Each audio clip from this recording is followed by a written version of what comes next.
I subscribe to Operation Dudula. In what can I will explain. There's Okay. Operation Dudula, and then there's individuals who probably support Operation Dudula, and this can be extreme individuals, right? Yeah, yeah, So yeah, yeah, the yeah, yeah. leaders of Operation Dudula and the people who are around in Tlatlalax, they for me they resonate with South Africa, and they are these they've got practical solutions. They're not Mm. extreme. In fact, I would say EFF is more dangerous than Ntatlalax, because Ntatlalax is offering solutions that can work, and he's peaceful. He's doing it with the legal institutions, because when he does this, sometimes he's got the police around him. I think the problem is the society on its own now. It's South Africa. It's boiling now. You get my point? The extreme Mm. people will rise, and some will use the movement, and I think we need to be careful right there. Yes, some True. part of these things that are happening, Operation Dudula played a role in that, because even if they do it right, other extreme groups are rising, and it's Mm. unfortunate, because how do you control that? How doesn't Tatalax control other rising extreme groups? You get my point? I think that's what he's struggling with, because the government is not assisting the boy. The government is actually letting this play out. The government could have avoided a lot of things. I mean, for us to even have Operation Dudula in the first place, it Mm. shows that something is wrong. A young man from Soweto, he's rising, he's saying enough is enough. But he's trying to do it the legal way as much as possible. He doesn't have the resources to control other Mm. groups that are going to rise. You have Malema, who I believe is funded by other external forces to just disrupt. I feel like Malema actually EFF owns one of this newsroom. I think it's Africa Newsroom, or I forgot the name. It's one of the Yeah. media corporation.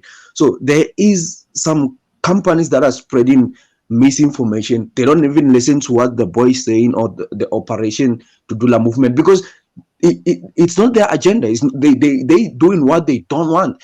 They hope these people start violence. They want to see that. They hoping for that. That's why what Mm. happened in Diepsloot has nothing to do with Operation Dudula in terms of principles. Yeah. Maybe Mm-hmm. it has to do with Operation Dudula because of the latest movement that Operation Dudula has been doing in terms of dealing with this whole thing, exposing the Mm. illegal immigrants and exposing the weakness of our government. But the things that happen in places like Diepsloot, it's something different.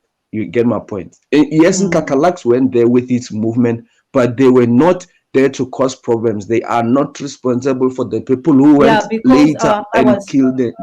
Mm. I was actually following on that when Hlantla went to dispute, and there was another group. They were saying, "Well, Hlantla is here to take our movement. To take this us. We started this thing here. So what is he doing here? He just want to steal the limelight."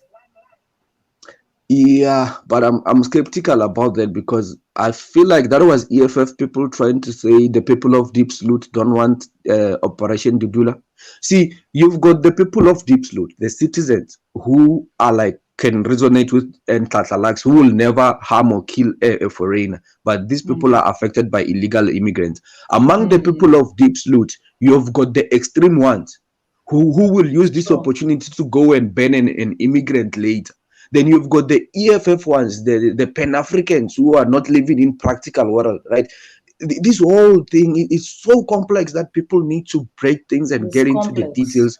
Yes, you get my point. Both EFF and Tlatlalax play role in influencing the South Africa you see today, but I wouldn't solely blame both parties in terms of what the outcome that happened in Deep Sloot. Basically, I would say Mm. it's just poor people doing what they wanted to do so like long before, then they just looking for those excuses that moment, Mm. then they rise Mm. and do this. It's like what So happened now, in Zimbabwe. If you remember, if I can take you back, my sister, mm. Mugabe never said Zimbabweans must chase white people. You get my point. But Yes. but but he was getting somewhere of getting the land, right? Then the extremists took that opportunity, and the same time they started to really now penetrate the farmers and start to do what they did. That's exactly a Mm. similar situation. People will take any opportunity to push their agenda. Mm. Mm. Anyway, so like when it comes to the issue of EFF is advocating for inclusivity. Let's work together. Let's They Africans, not. They not and they don't care. I'm telling you, I know if I'm a South African, they're not advocating for that. Malema is a power hungry monster. Malema is that person who will sell his own keys for power. Malema is very dangerous, I can tell you. He's not. We South Africans saw young Malema. We saw this guy grow in politics. We saw his ideology flip and change every time.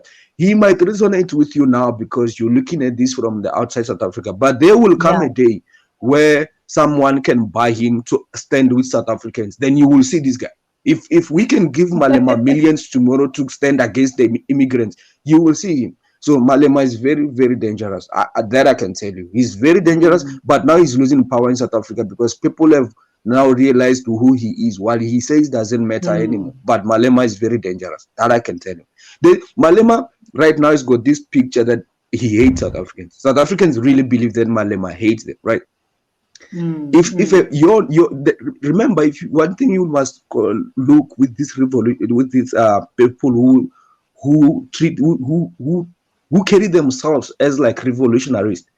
They are always hated by their own people. Gaddafi was not liked by Libyans. Mugabe was not necessarily liked by the Zimbabweans, and Malema is going there because he's starting to be extreme. So when they take that, because Malema is looking to be the king of Africa, right? Whatever he wants, and he's gonna do that even at the expense of his own people. That's where the problem is. The idea of Malema, South Africa taking back the land, Africa belongs to Africans. It's what we all need. The idea is what we must all achieve. But how we get there, right? The method we get there, it's where the matter lies, right? How are we gonna get to a position where South Africa completely own the government or the people own their land? You saw what happened in Zimbabwe. The Zimbabweans taking their land back. That's completely what should have done. That's true. The land is well deserved, but you saw the method that you guys used led Zimbabwe to this situation, right? We are trying to avoid the Mugabes and the Malemas. We're trying to save our country and do it the right way. One day South Africa we all gonna own our land, but how we get to that position, that's where the problem is. Because if this could have done better in Zimbabwe as well, we wouldn't be sitting here and talking about this, my sister.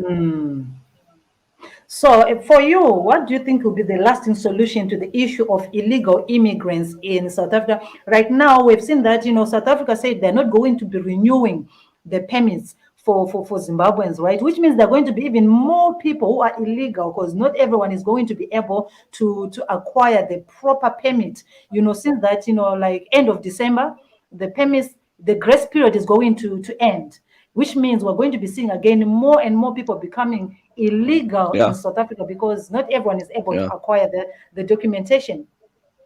You're 100% right.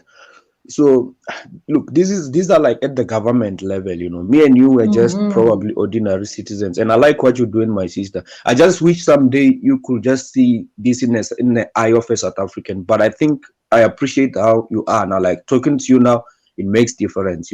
Thanks for listening to me. So I've seen what happened in West Africa when is it Mali? Mali, they did a coup on the government. I saw West African countries. There's what they call ECOWAS. I think they got together at some point and sanctioned Mali. I don't know for what reason. I haven't dipped deep into their political affairs. What I think is the solution in southern region is South Africa's got no excuses. If South Africa says anything now, even the entire continent, they listen, right?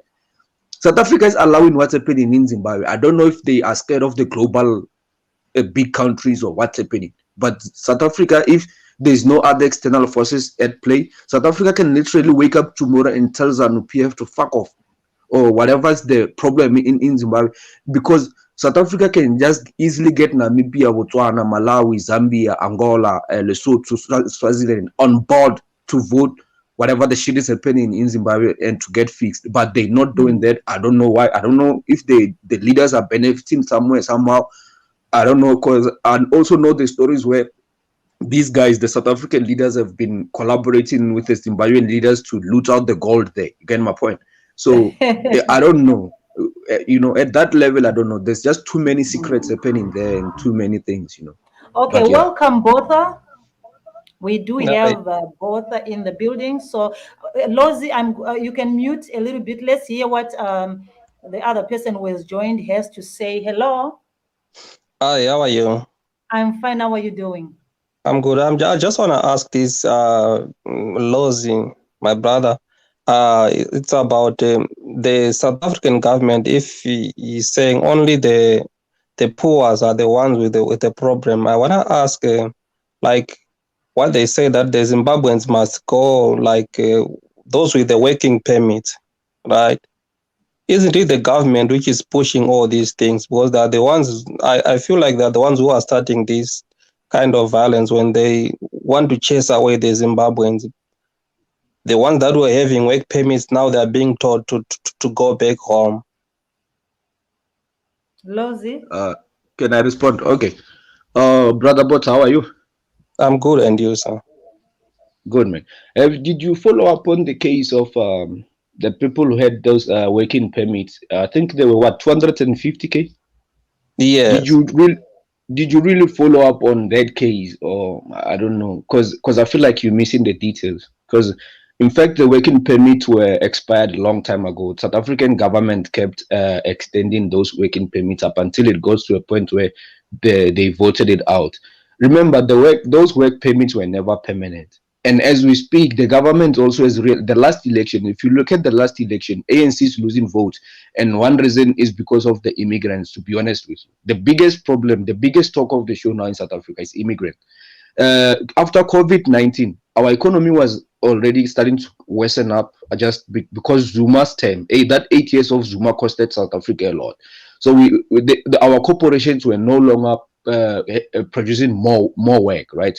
Then you have technology as well. The fourth industrialization is coming on the way, right? More jobs are going out. Then you have COVID that happened not so long ago. The citizens are just boiling at this point, and the government is aware. So they're trying to take any last job to South Africans. I don't know if it's the right thing or it's the right approach, but they're trying to do that. The way I see it, they're not formally putting it on paper, but I think secretly that's what they're trying to do as well. Because South Africans also need those jobs, my brother. I'm a South African. Honestly, if I walk outside now, I see my people who are suffering, and then the same time an immigrant is getting the job, like especially not a skillful job, I rage, I boil. I don't like that. I'm not gonna lie to you. Sorry, we are all Africans, but I'm South African first, and you are Zimbabwean first, of course. That the reason you calling and you're worried about the Zimbabweans that are losing the permit in South Africa is because you care about your own people. So give me that space to also say, I care about my people. This is their country. Can't the low skilled jobs belongs to them? At least that. I'm only But asking for that. if you look at the number of the people, we talk of 200 something, and now it's less than 200 something thousand people. And the ratio of the number of the population in South Africa, can we just blame that it's Zimbabweans who are taking the jobs? Can I respond? Or can I? Yeah. Okay, okay. I don't think you have grasped what's happening. The 250K that were on those ZEP permits, working visas or whatever it was. These are the recorded group, a specific group that was recorded at a specific time for a specific purpose at the government level. These are not all Zimbabweans working in South Africa. When we talk about Zimbabweans in South Africa, we're probably looking at more than 5 million. Zimbabwe's got a total population of, I think, is 15 million. It's more than 15 million. I'm telling you, South Africa's got more than 5 million Zimbabweans. What do you think all these people, when you take the numbers, the legal and the illegal, what do you think they do in South Africa? Because they have to eat, they have to bath, they have to have lights on, those basic things. What do you think they do? They are on the ground competing with normal South Africans for everything. Could be jobs, could be just survival, could be selling on the markets, could be crime. They just like another normal group of South Africans, another new additional 5 million that is just desperate like poor South Africans. You get my point? We're not gonna avoid that position where from 15 for the past 15 years, there's more than 5 million Zimbabweans who migrated to South Africa. It was not planned in our government. It was not planned in our budget. There was never a room for that. We were never prepared for that. And this is just one group in one country in Africa. I haven't even spoken about the rest of everyone who's here. Yeah, I can get you, but the thing is now we cannot talk of the ones who are not recorded, because now the government, they want to deal with the people whom they record, and I believe that True. the time that they give those people the permits, that means they were putting them on their budget.